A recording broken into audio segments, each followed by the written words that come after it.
Let's talk about cannabis, shall we? The current law on the drug is an embarrassment, apparently, and legalising it would control the strength of the drug, remove criminal gangs from the trade, raise revenue from the Treasury, and protect public health. On the other hand, research over the last 10 years suggests that cannabis can have serious health consequences for users, such as the development of enduring psychotic illness, particularly in those who are genetically vulnerable. Now, these, of course, are not our personal views. We're not allowed to have any of those. The call for legislation comes from a report published today by the Liberal think tank, the Adam Smith Institute, and supported by a number of MPs, including the former Deputy Prime Minister, Nick Clegg. And the warning over mental health consequences has been highlighted by the Royal College of Psychiatrists. So the question for you today, do you think it's as socially acceptable to smoke cannabis as it is to drink alcohol, despite the law? Is it that Noel Gallagher said all those years ago? He said it was like making a cup of tea. Rolling a joint, something along those lines, wasn't it? Yeah, OK, despite, of course, being against the law. Now, Flora Morris is from the Adam Smith Institute, who are behind today's study, and David Rains is from the National Drug Prevention Alliance. Good afternoon to both of you. Hello. Hello, good afternoon.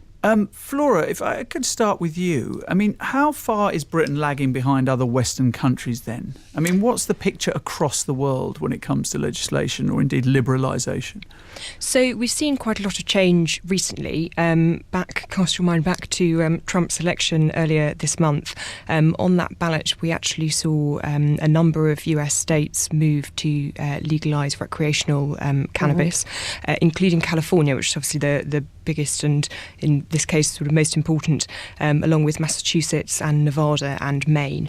But it's not just in the US that this is happening. You're also seeing in Germany, they're moving towards legalising medicinal cannabis. They're actually going to do a pilot in Berlin of legalising recreational cannabis. And, of course, Prime Minister Trudeau in Canada is also laying down plans to make them one of the First Nations to legalise across the board.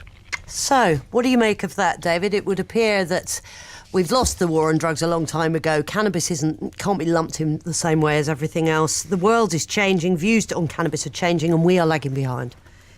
Yes, we've lost the war on drugs. People keep saying that, don't they? They do. I hope that's not a personal opinion. It's not at all. We haven't lost the war on drugs. Actually, what we've done is contained it. And in fact, in the case of the UK, I was talking to American colleagues yesterday, we've actually done far better than most of the countries in the world in containing use and reducing use. You know, the use of heroin, for instance, is way down, way down. About a fifth of the number of people seeking treatment. And in respect to cannabis, only 6 to 7% of the population use cannabis, which is very low. About 16 to 19% of the population use tobacco goods, and that's way down from 48%. So the UK is doing rather well. Now, the Adam Smith Institute is quite a new player in this. And, you know, Flora, I don't think I've ever discussed it with before. What's happened in the US, she may not be entirely familiar with how it's got to where it has got, with a few states attempting to legalise. The US policy has been bought $50 million at least, and it may be nearer $100 million, but on the evidence, $50 million has been put into changing the views of people in the states. And that money comes mostly from the Open Society, financed by George Soros. In the UK... How do they go about that, then, changing people's minds? It's all laid down. There's a DC Leaks. All this stuff came out over the election in the States. There's a website called DC Leaks where a lot of Soros papers have been leaked. And his drug policy for 2014 to 2017 is on there. Anybody can read it. And about 4 or 5 of the UK organisations that campaign for legalisation take money from the same source. Even, and this is astonishing, the all-party parliamentary group, which is led by Baroness Meacher and is responsible for today's publicity with the Adam Smith Institute, even that group on its website has the Open Society as a source of funding. So here we have Soros money getting right into the heart of our parliamentary system. And what I should say is that Britain's drug policy cannot be bought, and we should be grateful for that. You know, the US policy has been partially bought. To maybe take it back a step, what's wrong with legalising cannabis? It's extremely harmful. And the last time there was a major review of it by the Advisory Council on the Misuse of Drugs was in 2008-9. And I've got the letter in front of me from Professor Sir Michael Rawlins, chairman, to the Right Honourable Jackie Smith MP. She was Home Secretary, you remember. The Council wishes to emphasise that the use of cannabis is a significant public health issue. Cannabis can unquestionably cause harm to individuals and society. And of course, I'm just reading from the introductory letter. There's a lot more in the report. And if you go back in the history, the World Health Organization had a report in 1997 on cannabis, which said much the same thing. Okay. This debate has raged for 20 years. In the UK, the legalization debate has been lost. And really? Can I just interrupt you? Because do you think the Chief Constable of Durham Police Force has been bought by George Soros? I don't think he's been bought, no. Because he said, we are very clear in our view in Durham Constabulary that the war has failed, that it won't succeed, it will never succeed, and we have to change our views and the way we approach things. And that's from a police officer. I know there's one or two senior police officers have said these, and one or two retired ones. I've debated with some of them. That one in Durham refused to debate with me. He backed out of a debate. Wait there, David. Let's bring on the PCC. Durham's Police Crimes and Victims Commissioner, because last year he suggested that cannabis users in his patch of County Durham and Darlington should be put on a course to deal with their habit rather than being arrested. And he joins us now. Good afternoon, Ron. Good afternoon. How are you? Ron, can you tell me why it is that you believe that the war on drugs has failed? It has failed in as much as we're still seeing organised crime gangs making millions and millions of pounds across the whole of the world and within the UK. We have seen that a criminal justice solution of putting people in prison is not working, is not aiding recovery. And what we need to do is to take a health-based approach to help individuals on that path to recovery. What do you make of that, David? Well, I've heard it all before. Ron Hogg and I have debated this before. Doesn't mean it's not true. I'm for all putting people into... No.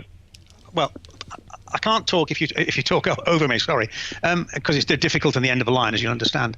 On cannabis, let's just go to cannabis. The House of Parliament had a debate about a year ago after a 100,000 name petition to have cannabis legalised. 14 MPs turned up, and of those 14, 4 of them, certainly, to my knowledge, were against the proposal. So in the UK, it is not going to happen. Now, it's quite right that people should get treatment for drug addiction, but we're not going to improve drug addiction by normalising aberrant drug-taking behaviours. I'm with Ron Hogg on treatment, and in fact, we don't put people in prison for cannabis. We give cautions. Sometimes they don't even get cautions. So our situation is not too different to more liberal countries like, for instance, Portugal. I think that's dealers. Oh, go on, Flora. Sorry, I was going to say, I think that's a very defeatist attitude, David, to say that just because it's a politically difficult topic that it will never happen in the UK. I think it's very likely that it will happen in the UK. Also, your point on 6 to 7% of the UK population using cannabis as being low, well, I think that's a very high number considering it's technically an illegal substance. 6 to 7% of the UK population breaking the law is quite high. Well, they think 350,000 cannabis users in Scotland. Yeah. Flora, can I just ask you about the thing that constantly comes up where people can see some of the positives perhaps for decriminalisation or even legalisation? There is no doubt that there are serious mental health issues for some users of cannabis. Isn't that the case? Absolutely, there are mental health problems associated with the smoking of cannabis. It's important to note that there are different strains of cannabis, and one of the main benefits that we can get from legalisation and regulation is that if people are buying this from regulated, licence-holding suppliers, whether that be through shops or online, you will know what you are getting. They will have health labels, they will have different strains, it will tell you what sort of effect it's going to have on you. So the high levels of THC associated with things like skunk and with the mental health problems that are spoken about so much, people will be able to make more conscious decisions, more informed decisions about what sort of cannabis they'd be smoking. What about the synthetic cannabis, though? Things like spice that are considered to be actually more dangerous for you mentally. I mean, you can't get a handle on those legally, so, you know, and that's the way the direction of travel is going, isn't it? So as far as I'm aware, spice is obviously very popular as a a variation of cannabis in prisons. In this report, we're not just in prisons. Not just in prisons, but I think that's their sort of main substitute. We are talking about legalising and regulating more natural plant-based cannabis. Obviously, you will have different strands of that. People will have consumer choice. But one of the benefits of bringing cannabis back into our hands and out of criminal gangs' hands is we can have control of what is available. Does that sound in any way appealing to you, Ron? It does have certain attractions, and again, what we must understand is that the law now is in what I would say total disarray, because it's perfectly legal to possess spice in light of the recent Psychoactive Substances Act. Mm-hmm. And this, I think, brings around a more pressing call for a review of our drugs legislation, which is what I've been really pushing for, because it's certain to me that the way we're performing at the moment is not assisting, it is not delivering what the outcomes that we want, and we need to take a very close and serious review of our actions. I'm going to bring in some guests in a little bit, but David, what about this link that's made between organised crime and terrorism when it comes to the drugs trade, and that actually legalising that would stop funding terrorist organisations? Yes, let me deal straight off with that, because this is my master subject. If I've got an expertise, this is it, because I spent 36 years in customs, and 25 of it was dealing with serious organised crime. Probably got more experience, or as much experience as anybody in the UK. If we legalise a drug, that doesn't stop it doesn't stop criminality in being involved in it. And it hasn't stopped criminality being involved in it in the US. You know, we've had 20 to 25% of the UK tobacco market counterfeit, smuggled, or both.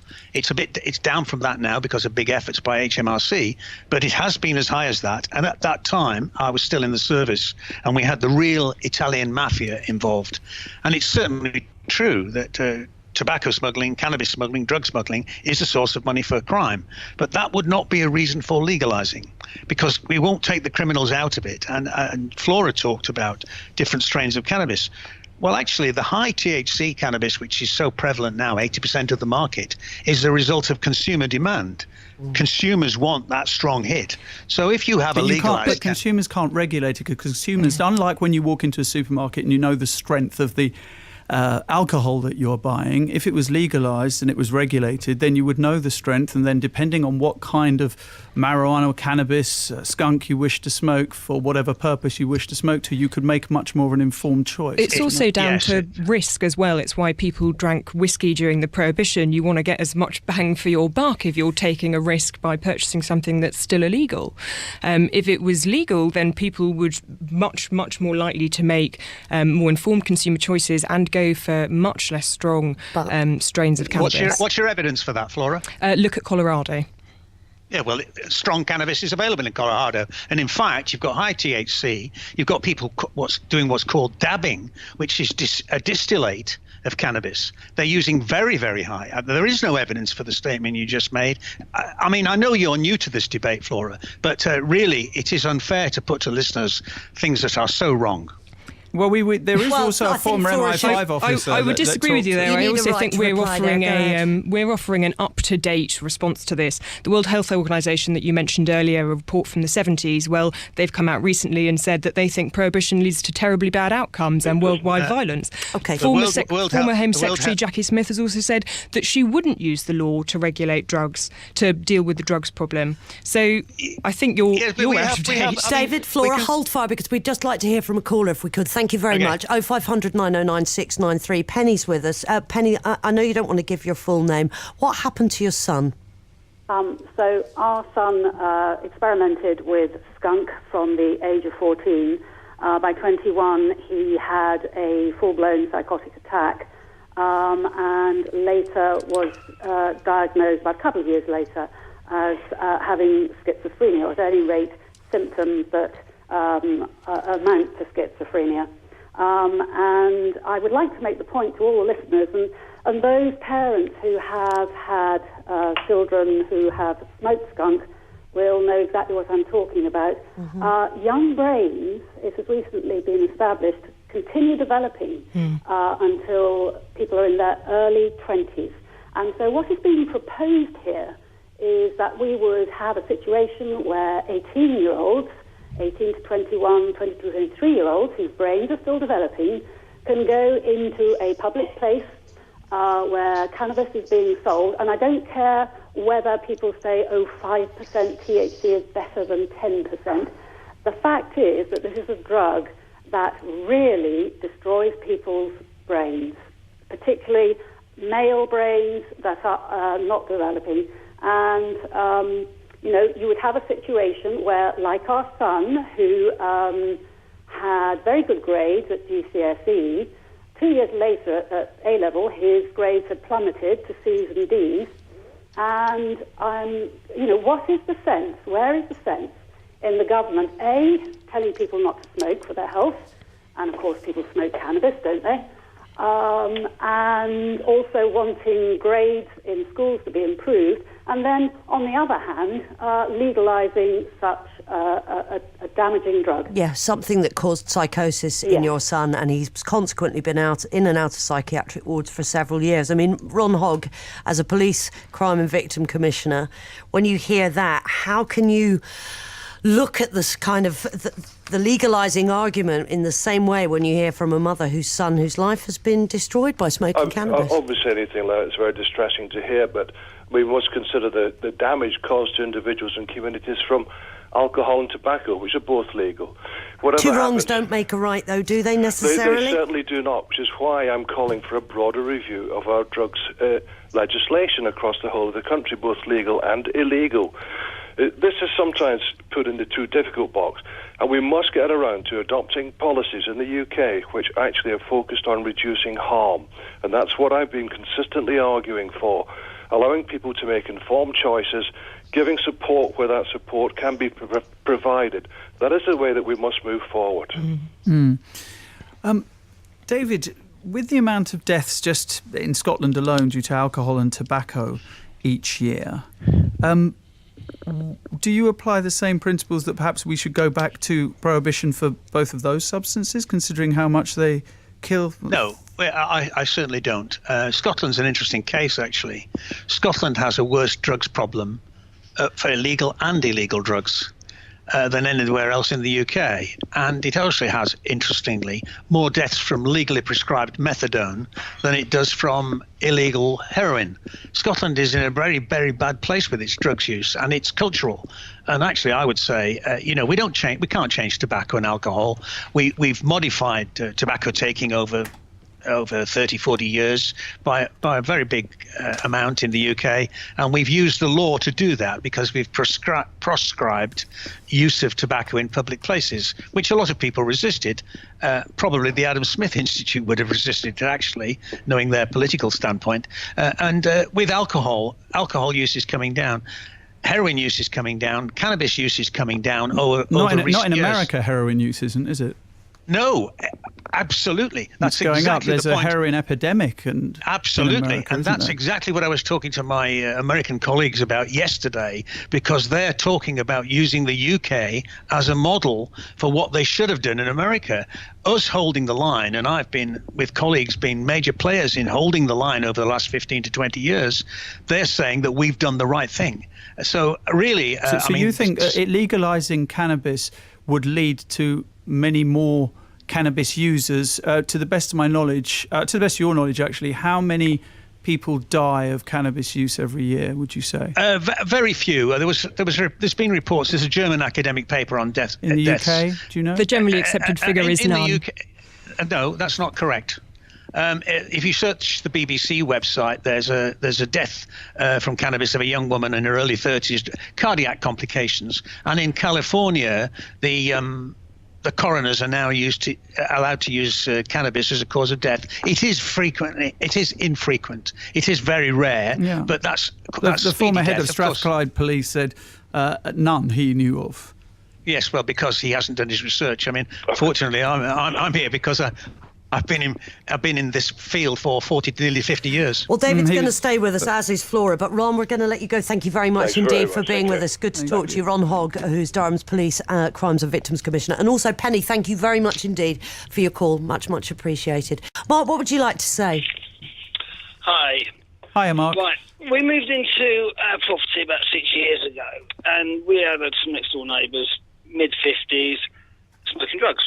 Wasn't an issue at first, but after a little while, it started to stink, and it got worse and worse, to the point where my children couldn't go to bed at night because of the smell. Coming through the walls kind of thing. Coming through the walls, it was coming through everywhere. So we were nice at first, tried to get it sorted. They tried to say they'd stop and sort of block up the vents and things, and it didn't work. It got to the point where my wife's father was dying of cancer, and she was in hospital by his bedside, and I was looking after the children, and I went to put my 5-year-old to bed, and the room stunk. So, of course, I kicked off. Anyway, it basically, cut a long story short, we involved the police, involved the local authority to get them to stop. They were raided twice. They still carried on doing it. Eventually, they've been given a sort of an ASBO where they can't do it. Basically, if it affects us, you know, we're going to take it one step further. So they weren't prosecuted, even if they were doing something illegal? No, they were raided. They weren't prosecuted because it's sort of classed as a minor crime, isn't it? Right. But basically, they have to step it up over the police. What the police will do, they will step it up over a period of time to where they can actually say, right, you've now been warned twice. If you do it again, you're now going to go and do a little bit of time, or you're going to get a fine. Mm-hmm. But the thing is, if you want to make it legal, what about the people who live next door to somebody who don't want their children to breathe in the smell? And it is a disgusting smell. Now, fine, make it legal. I don't care what anyone does. But why don't you just put them all in a little crack house together, yeah, where they can go somewhere, they can catch a number 47, go and smoke it where everyone else smokes it instead. But you start making it legal where people can smoke it in their house. Yeah, it's going to cause ructions. Well, Flora, do you want to answer that before we get our next caller up? Yeah, of course. So obviously, there's always going to be problems with any policy, and people are always going to flout the rules. It's good that you went to the police and you went to the council to try and sort that out. Unfortunately, obviously that's already happening without legalisation, and hopefully only in a small number of cases. If that became more of a problem, I think you would see it dealt with in very similar ways. Obviously, the police gave them a warning. That's the kind of 3-tier step up that we've got in terms of prosecuting people at the moment with cannabis. It may be that if we were to legalise cannabis in the UK, you would see sort of cafes similar to what you have in Amsterdam, and people not smoking in their homes so much. But I do think you probably have most people smoking in the privacy of their own homes, and certainly the smell is something that would be something that would need to be addressed in terms of working out what that policy looks like. Yeah, Mark, can I ask you, what was the ASBO for?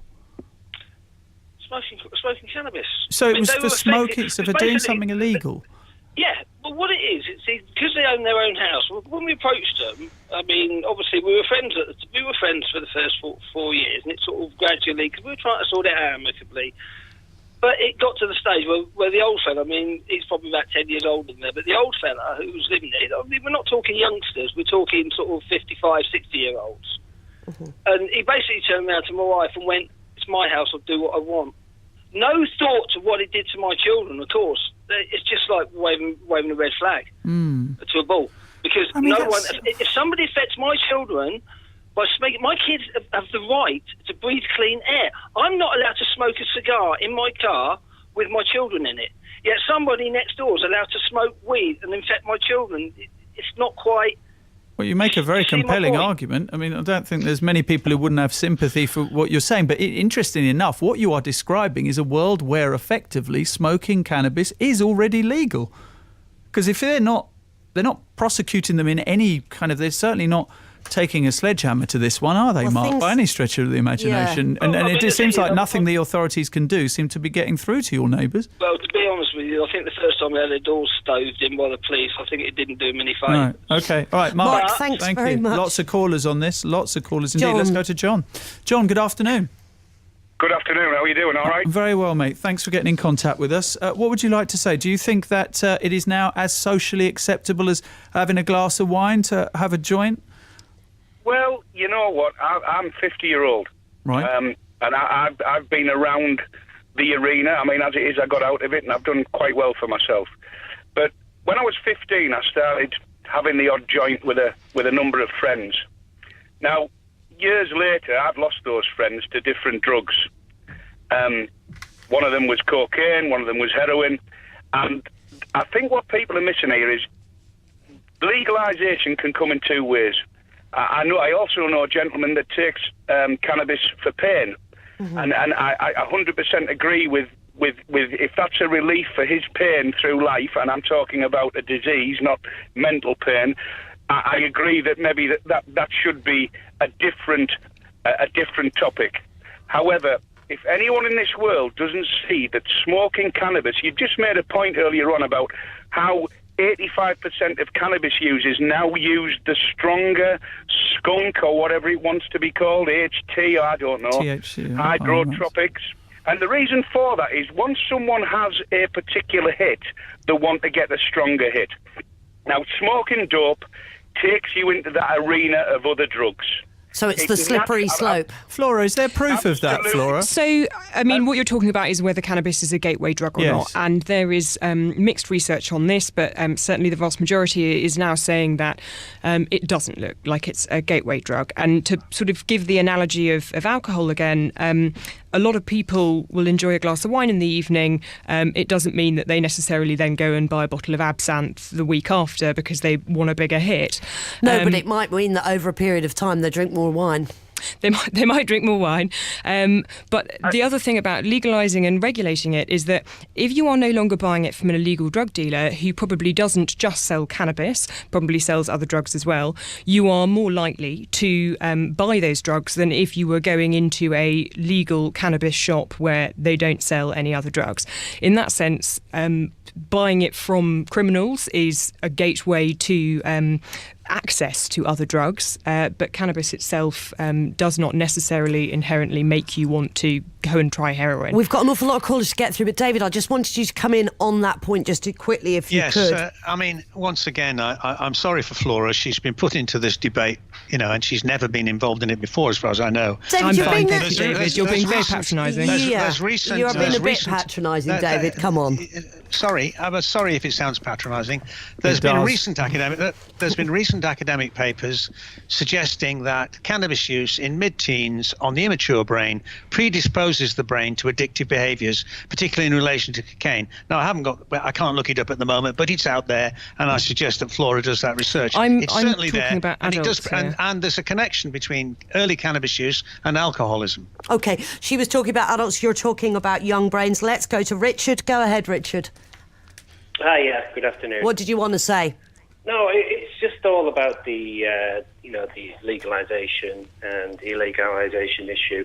I've always argued, I don't smoke cannabis myself, and I'm a moderate consumer of alcohol, but I've always asked the question to people, if we were having the same debate and we were trying to discuss whether alcohol should be legalised in society, and when we look at all the harmful consequences, I don't think there's a chance we'd go there. It's very destructive, and I think it's time really now we have an adult debate about the pros and cons. In an ideal world, I don't think anyone would smoke cannabis, drink alcohol, or do any other type of drugs, but it's going to happen. We need to legalise it, we need to control it and regulise it. Thank you very much for your call, Richard. We've got Callum on the line as well, and we've got Michael on the line. Michael, go ahead. You're chairman of the Teesside Cannabis Club. I am. Good afternoon, Michael. Hello. Me and David Rains have debated before in the past. I think you'll remember me. David, I would just like to say that I feel that you've done more damage in the last 45 minutes than cannabis has done in the last 10,000 years to anybody. Explain that. Why? Thank you. Why? Thank you. Well, your misinformation that you're giving out is just as dangerous. Such as the lady that you're stating died from a cannabis overdose. It was only printed in one paper. It was the Daily Mail it was printed in. David gets a lot of his facts from the Daily Mail. Actually, just interrupting you, it's on the BBC website. I just looked it up. It might have been, but it'll have been picked up from the Daily Mail. Michael hasn't had that long to speak, so let Michael speak. It is on the BBC's own website. Okay, let's not get into an argument about where you got the information from right now. Michael, speak, please, my friend. No, I'm not prepared to take that sort of remark. Be quiet, please. David, I was respectful to you. Be quiet, David, relax. David, relax. You were quite prepared to patronise Flora a number of occasions. David. So let's bring Michael back in. Michael, go. Yeah, right. Basically, David, all I would like is a sensible debate about this. At the end of the day, you've heard from Ron Hogg, a man who's had 30 years' experience in this, telling you his reasons for why he feels that it should be regulated and why we need to move this from the criminal system more into a health system. We've also got institutions that are constantly coming out with lots of data and lots of policies telling us basically that prohibition is failing, and it's failing in a massive way. But also, what about the kids that are in school currently that are 15, 16-year-old experimenting with cannabis, that are currently getting criminal records? That ruins their future. But that is more dangerous. But what about David's point, though, about how it affects young brains in that respect? Young brains, once again, I understand completely. Some people are going to have bad reactions. Alcohol kills people. Alcohol has bad reactions. Tobacco has bad reactions. Caffeine has bad reactions. I know, we're not talking about them, though. We're talking about cannabis. So as for cannabis use, obviously, if there was regulation in place, look how hard it is to get a packet of cigarettes. Like David mentioned, through customs and excise, hard work that they've put in over the last few years, it's now really difficult for a child on the street to get hold of a packet of cigarettes, even counterfeit cigarettes. If we had the same policy in place for cannabis use and cannabis regulation in the UK, how hard would it be for a child to go and get hold of cannabis? It would be really difficult for them, yes? So just buying part and parcel of this would be obviously a better education in the schools, because it would no longer be a taboo subject, so people would actually talk about it and discuss it, so children have a better understanding of it, yeah?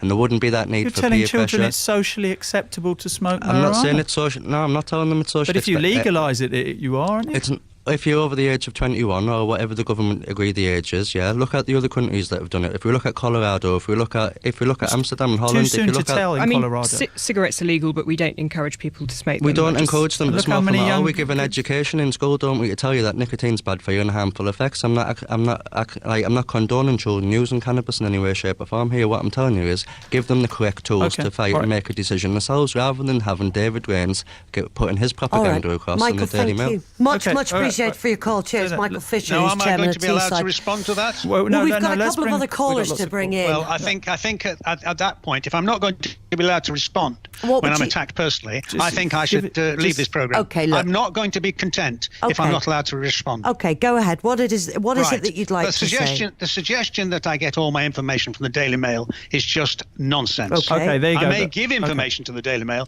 I get my information from academic papers. And secondly, the suggestion that 15-year-olds get criminal records is again nonsense. Okay, there you go. Brilliant. Callum is on the line. Callum has called in. Good afternoon, Callum.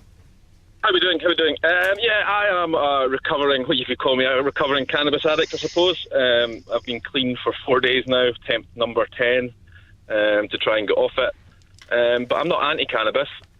All my friends, well, not all my friends, a large portion of my friends smoke. My partner smokes. I would never tell them not to, but I know it has bad side effects on me personally. I've become aware of that through smoking it, becoming anxious. How much did it cost you financially? I was spending probably between 125 to 250 pounds a week. Oh my gosh! My goodness! And I can assure you that is not an underestimate. That is how much I was spending over a 10-year period. It's a lot of weed, yeah. I've got a lot of time on my hands. I've got a little bit of spare cash, and I just sat there and smoked, and it made all things that were bad in my life go away. It made it easy for me to procrastinate and do nothing. And I've realised I know that. I feel that I smoked so much because I was addicted to the tobacco as well. Putting cannabis with tobacco makes it, you just chain smoke. It's never enough. It's never enough because you have that addiction to the nicotine. The nicotine tastes disgusting. The weed, to a weed smoker, people might think it smells disgusting, but to a weed smoker, it is the elixir of the gods. So, Callum, you are for legalising it, but for you personally, you've knocked it on the head 4 days ago, and you would prefer to keep it that way. Yeah, 100%. Yeah, but okay. I would never tell someone. Never tell someone else who wanted to smoke it not to smoke it. This David guy is just an absolute. Well, he's from a particular perspective, and it's right and proper that we have that perspective on the programme. There's plenty of people that think that drugs are the absolute scourge of society. Callum, thank you very much indeed for your call. Mike, very quickly. Oh, hi. Hi, Mike. I just wanted to say, I once upon a time I was fairly sanguine about things like cannabis. I hadn't experienced myself, but it's completely and utterly changed my son in such a devastating way. How old is your son, Mike? 19. And the last 3 years have been just a living hell. He's gone from someone who was in education, not Oxbridge quality, but certainly in education, doing A-levels and everything, and engaged, charming and everything, and all that's gone. He's dropped out, and it's very difficult, and I don't know whether it's being legalised or not, but for people that say that it's not habitual, it's not addictive, and they don't know what they're talking about, because he can't stop using it, and it's not a lifestyle choice either. He would still like to have a car that he has smashed to pieces and is now somewhere in a wrecker's yard, probably. He'd like what help has he received, Mike? The thing is, you don't. People in this situation, as I found out, no end of talking. It does not have any effect. It's their choice. They have to decide to do it themselves. And I could talk until I'm blue in the face, as could his mother and the people around him, until he chooses to make a change. Then we've got to live with what we've got, and I've got to live with accepting the fact that someone I had a relationship with more to me than anything. Mike, it might change. You know that. People have recovered from all sorts of things, worse again than cannabis. So, he might come back to you. People do come back from this kind of thing, So I feel that you're very upset, and, I just want to say to you that I think, you might be fortunate enough that he'll come back to you. I have personal experience of this for friends and family that have come back to each other after many years. I know. I can't imagine how hard it is for you. I really can't. Tell me what it's like living with him now on a daily basis.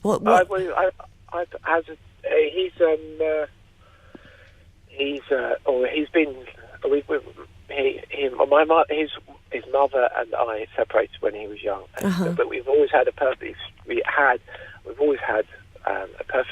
good, positive relationship. But it's in the last 3 years, my contact with him is sort of when people in a situation become utterly unreliable and just won't turn up, won't do things, won't say they'll be in places, and so I've unfortunately I don't see him very much, and because he's sort of the peer group that's full of smokers and are far more important. And you know that this is for you. This is because he's smoking cannabis and has been smoking cannabis as heavily as he has. I think it started in the fourth year, which is year 10 nowadays, isn't it? That's fourth. Yeah. Go ahead. I just wanted to respond to you, Mike. I completely understand if you feel very differently on this topic to the way that I do, but from my perspective, one of the most important reasons why we should legalise and regulate cannabis is to avoid instances like this and keep the drug out of the hands of children, which we just can't do at the moment when they're buying it from criminal gangs.